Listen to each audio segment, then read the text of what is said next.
force, and we thank the governor for appointing it, and we look forward to following it and its accomplishments. Our next speaker is Jim Regimbal with Fiscal Analytics. Jim is an economist who previously worked for the Senate Finance Committee. And I would imagine that most of you here today have heard presentations by Jim. And you know that he will give you a very accurate presentation with clear information on the state budget, and it will be information that we can value. You would already have a copy. If you don't already have a copy, there are copies in the back of the room. And we look forward to the presentation. Thank you very much, Jim, for joining us again.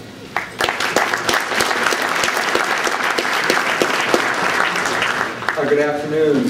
You're all here at a very opportune time today, mainly because things are being debated over the General Assembly right now. And so I think the point is that you guys need to go out and you need to let the General Assembly know what the fiscal condition of local government is in. It doesn't appear oftentimes that state policymakers understand that condition. And so today there's going to be issues, even Senate Finance, for example, debated, that will impact local government. And so what I'm going to try to do today is sort of let you know what you're facing coming up in the near future.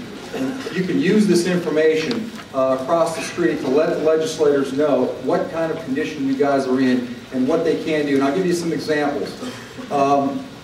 Transportation is being debated to shift more general funds to solve the transportation problem. That indirectly affects local governments because you get about half of local government revenue.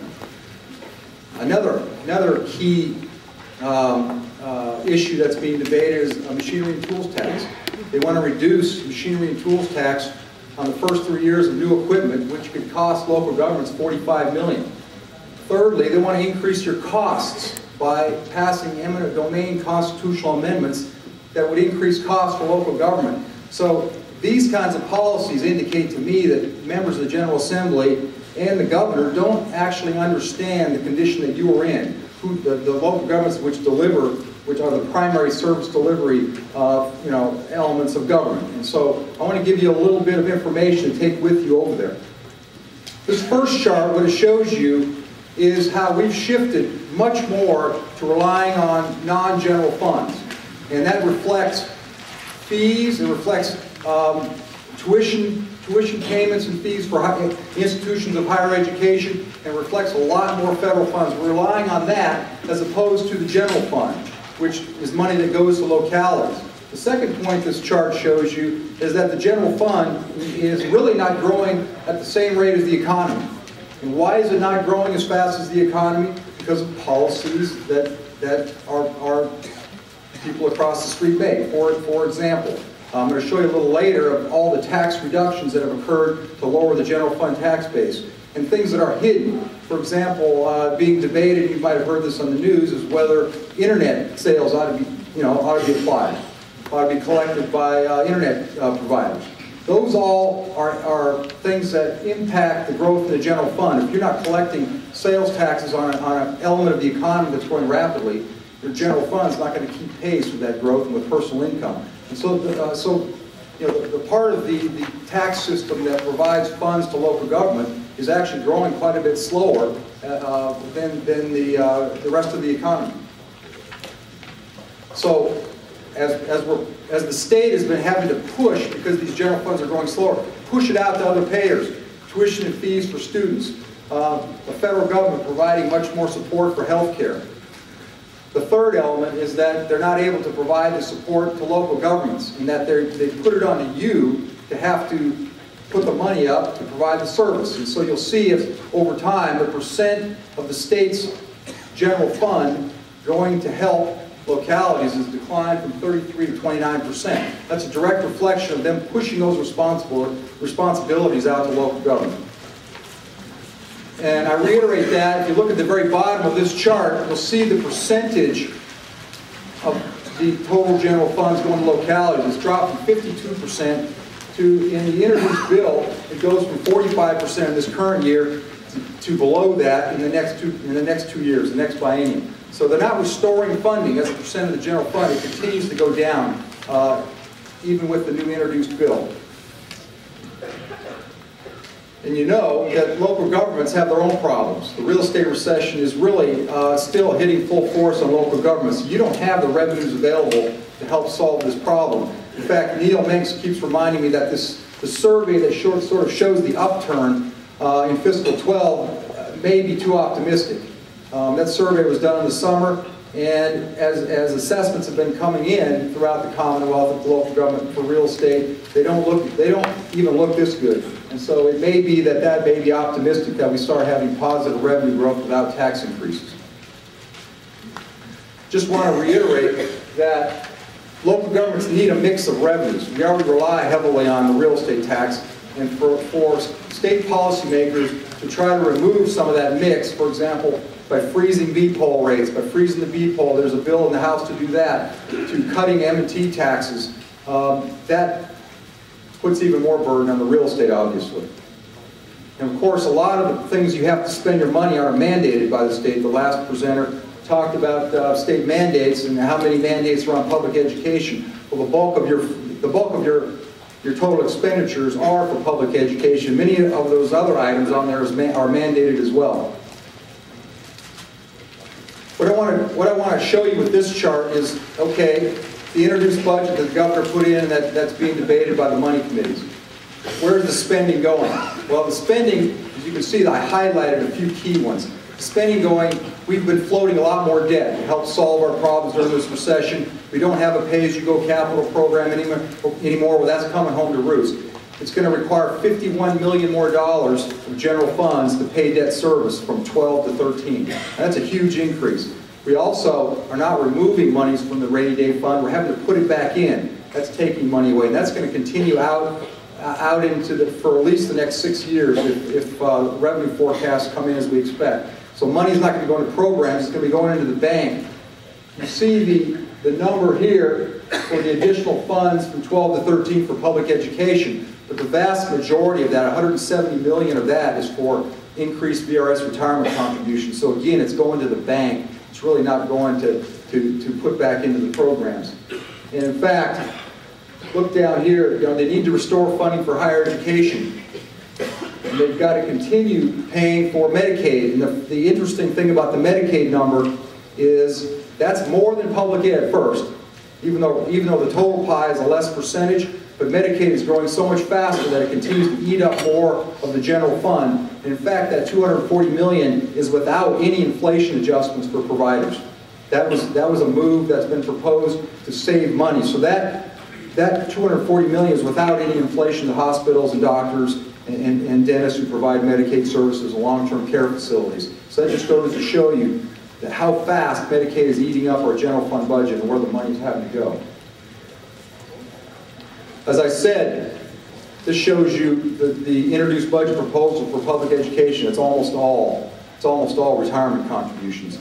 So very little new money for public education out in the classroom. To make that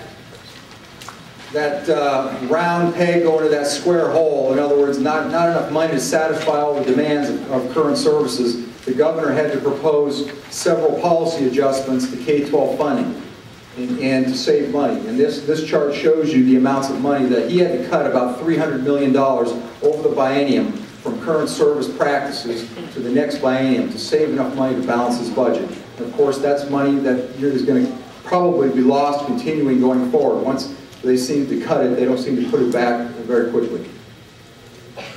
And what's the upshot of that? Well, as you can see, this dramatically shows the funding on a per pupil basis. Numbers of pupils keep going up. Funding is going down or staying flat, and so we're nowhere near what was being paid on a per pupil basis for all funds. That includes lottery funds, that includes federal stimulus money, and that includes general funds in this chart. And you can see this is why school divisions are struggling right now. They're having to become more efficient. They're doing that, but the restoration of funding is not there. And so they're going to be dealing with that for quite a while, and it's going to be coming back to you as well. Now, so a lot of you have heard this before, and it's a fairly simple story. What are the reasons that I don't see the state being able to restore funding for local government, at least very fast? over the next several years, over the medium term and maybe longer. Well, revenues aren't growing as fast as we need them to grow, to come out of that hole that was dug. You can see we don't expect to get above 5% revenue growth. We're below 5% revenue growth. We're below long-term trend revenue growth. And when we came out of previous recessions, it got almost to 10, it got to 10% or above. And so you could dig your way out of that hole with growth. We don't see that now. We also don't see at the local level, we don't see the bounce back in real estate that you had during those recessions. You had actually better real estate growth. That's the main reason. And part of the reason for the bounce back is what I mentioned in the beginning, is the state policies. And this is what you convey. And I think some policymakers are starting to get it. They're starting to say, we can't divert money from the general fund on not just transportation or for tax credits for various activities. They're starting to realize that. You need to reinforce that.